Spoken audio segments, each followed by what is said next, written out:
জাতীয় ঐকমত্য কমিশন গঠনের পটভূমি বিষয়ে আপনারা সকলেই অবগত আছেন।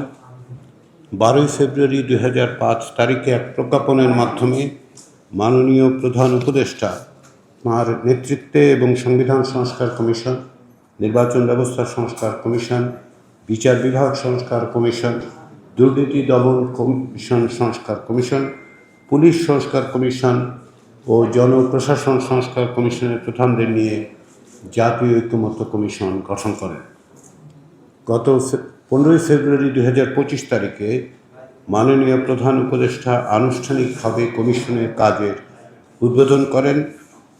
এই কমিশনের দায়িত্ব হলো রাজনৈতিক দল ও শক্তিসমূহের সঙ্গে আলাপ আলোচনার ভিত্তিতে গুরুত্বপূর্ণ কতগুলো সংস্কারের বিষয়ে ঐকমত্য পৌঁছানো এবং একটি জাতীয় সনদ প্রণয়ন করা।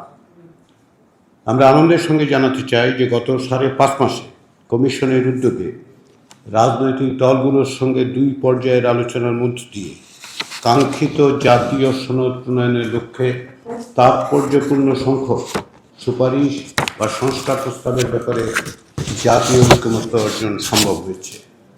এসব বিষয়ে আলোচনার সময় রাজনৈতিক দলগুলোর মধ্যে অভূতপূর্ব সৌহার্দ্য ও সম্প্রীতির বিষয়টি ছিল বিশেষভাবে লক্ষণীয়। বান্ডেল থাকলে প্রতি সেনমানিতে টাকা বাঁচবে। বিকাশ সেনমানি বান্ডেল কিনে জিতুন প্রতি লেনদেনে।